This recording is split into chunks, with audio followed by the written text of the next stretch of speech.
Et quand la tristesse arrive, je sais tu es là, toujours près de moi.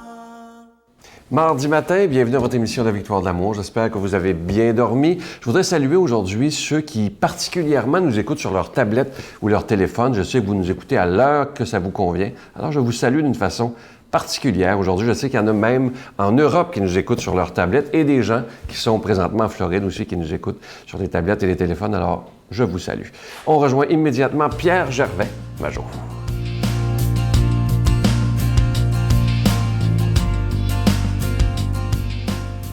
Alors, bonjour. Aujourd'hui, la parabole de l'enfant et du chat.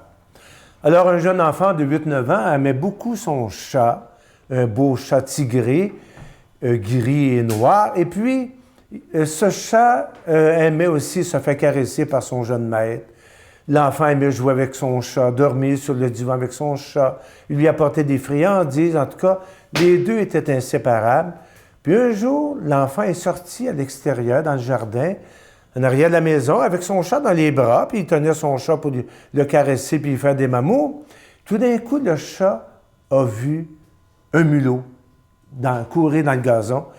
Alors, le chat a voulu se débattre pour se sortir des mains des bras de l'enfant pour pouvoir aller chercher ce mulot qui l'intéressait. Mais l'enfant a voulu retenir le chat contre lui pour ne pas perdre son beau minou. Et le chat s'est débattu. Et avec sa patte avant, il lui a griffé la figure, il a arraché quasiment un œil en passant, et puis il lui a griffé dans le visage d'une façon atroce, et l'enfant a lâché son chat, et le chat est parti après le mulot. Alors, cette histoire me rappelle qu'en dedans de nous, il y a quasiment un chat qui dort tout le temps, et qui peut se réveiller à la moindre alerte. Par exemple, on s'en va sur l'autoroute, tout est beau, on est tranquille, on écoute de la musique, ça va bien. D'un coup, quelqu'un fait une fausse manœuvre à côté de nous, il vient nous couper le chemin, et tout de suite, la colère monte en nous. C'est toujours ce chat qui dort en nous et qui peut se réveiller. Alors, en dedans de nous, il y a toujours comme cette violence qui nous habite. Et cette violence-là, on n'en est pas nécessairement les esclaves. On peut dominer cette violence, on peut lui parler. Moi, je découvre que dans la vie, beaucoup subissent leurs émotions. Alors que nos émotions, on peut les dompter, leur parler, les filtrer, prendre une distance entre notre soi, ou notre moi, si vous voulez, et les agressions qui nous arrivent. Prendre une distance pour les filtrer, les contrôler, pour pouvoir vivre dans la tendresse, dans l'amour, dans le pardon, sinon on devient des êtres explosifs. Alors, en chacun de nous, il y a ce chat, et ce chat, on peut y parler, on peut le dompter, on peut lui apprendre à calmer ses violences, et c'est une façon de vivre selon la parole de l'Évangile.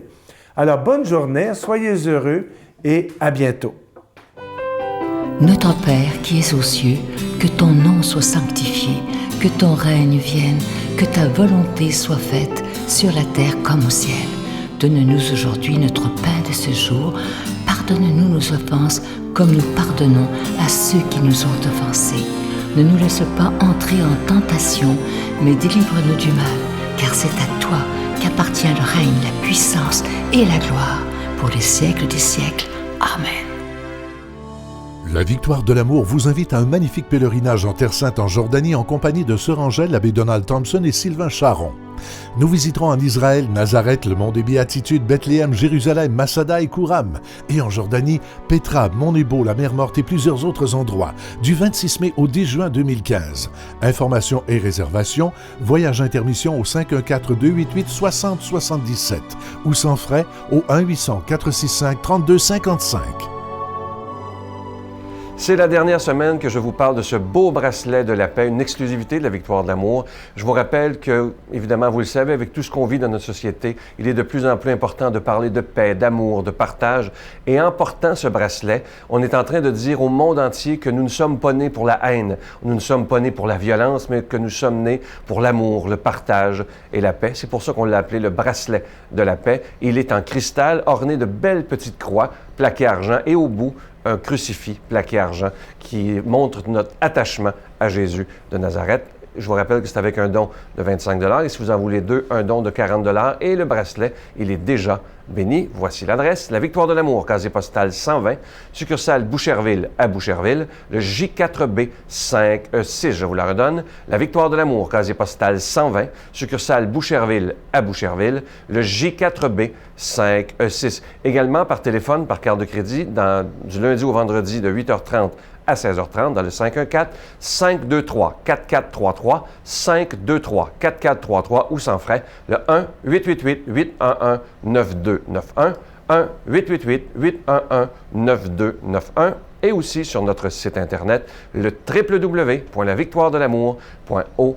Alors, je vous invite évidemment à le commander. Il se donne bien en cadeau et je vous rappelle qu'il est en cristal orné de belles petites croix plaquées argent, le bracelet de la paix. Moi, je vous remercie de tout cœur de votre grande générosité. Merci également de votre prière. C'est tellement important parce que sans la prière, on ne serait pas là, évidemment. Et là, ça fait 20 ans que ça existe. Merci de tout cœur.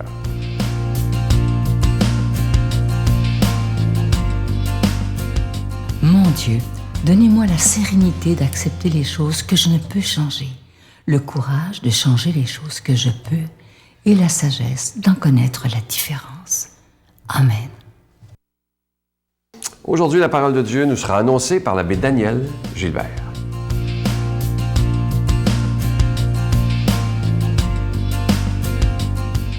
Comme les disciples s'étaient rassemblés autour de Jésus sur la montagne, il leur disait: « Lorsque vous priez, ne rabâchez pas comme les païens.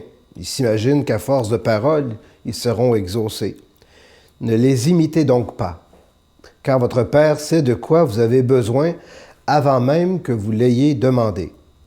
Vous donc priez ainsi: Notre Père, qui es aux cieux, que ton nom soit sanctifié, que ton règne vienne, que ta volonté soit faite sur la terre comme au ciel. Donne-nous aujourd'hui notre pain de ce jour. Remets-nous nos dettes comme nous les avons remises nous-mêmes à ceux qui nous devaient. Et ne nous soumets pas à la tentation, mais délivre-nous du mal. Car si vous pardonnez aux hommes leurs fautes, votre Père céleste vous pardonnera aussi. Mais si vous ne pardonnez pas aux hommes, à vous non plus, votre Père ne pardonnera pas vos fautes. » Acclamons la parole de Dieu. Alors, bon matin à tous et à tous. Alors, j'espère que vous allez bien. Nous sommes déjà rendus dans le temps du carême. Je ne sais pas si vous le saviez, là, mais on est dans le temps du carême, même si on n'en entend que très peu parler, en tout cas dans les médias, on est quand même dans le temps du carême, un temps qui est très important pour nous autres, les chrétiens. Je suis toujours étonné quand c'est le temps du ramadan, là, on entend parler de ça partout dans des nouvelles, là, mais quand c'est le temps du carême chrétien, on en entend un petit peu moins parler. Peu importe. C'est pas ça qui est important, chers amis. L'important, c'est qu'on soit conscient qu'on est entré maintenant dans le temps du carême. Alors, qu'est-ce que ça veut dire, carême? Le mot carême, ça veut tout simplement dire 40. Bon, c'est un chiffre symbolique qui fait référence, bien sûr, aux 40 ans que le peuple d'Israël a passé au désert et aussi aux 40 jours que Jésus va passer lui-même aussi au désert avant de commencer sa mission. Donc, autrement dit, un chiffre qui veut nous faire comprendre que dans la vie, là, je ne sais pas si vous allez être d'accord avec moi, là, mais dans la vie, ça prend un certain temps avant de changer quelque chose à l'intérieur de nous-mêmes. Hein? Changer d'habitude, par exemple. Bon, on parle ici, autrement dit, 40, ça parle d'un temps de conversion. Conversion, oui, vous avez bien entendu le mot. Hein? On pourrait se poser une question ce matin, en ce début de carême.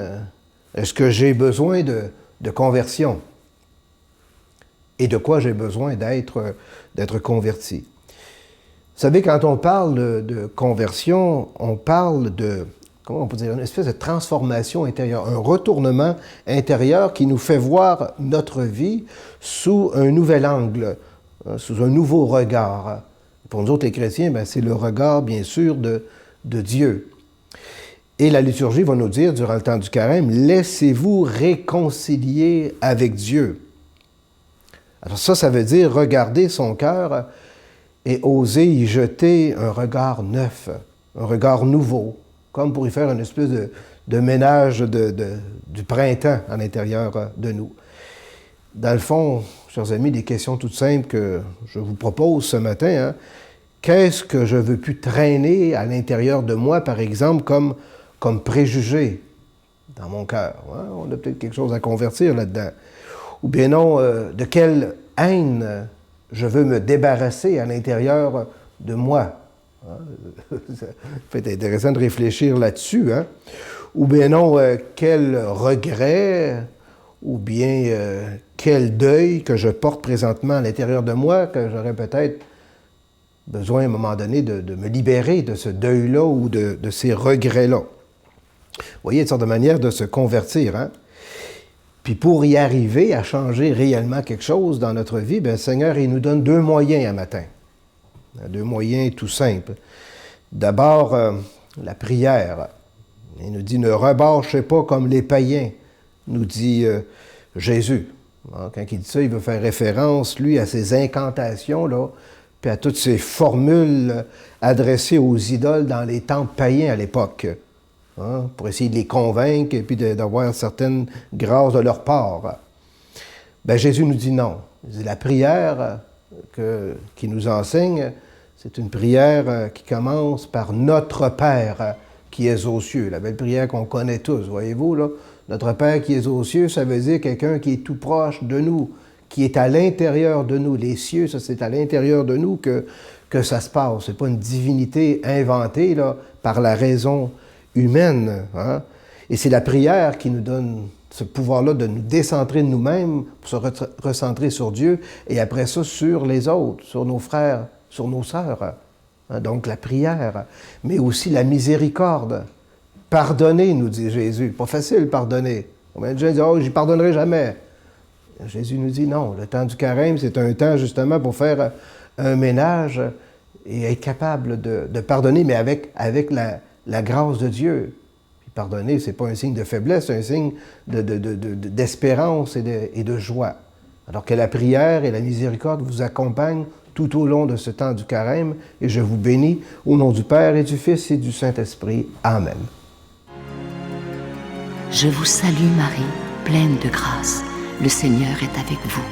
Vous êtes bénie entre toutes les femmes, et Jésus, le fruit de vos entrailles, est béni. Sainte Marie, Mère de Dieu, priez pour nous pauvres pécheurs, maintenant et à l'heure de notre mort. Amen.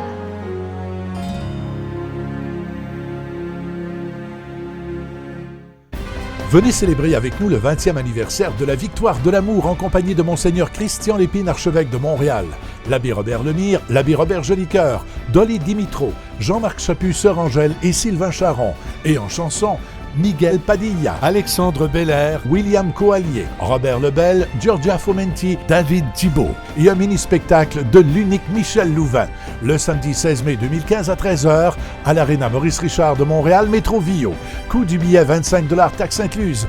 Réservez rapidement au 514-523-4433 ou sans frais au 1-888-811-9291.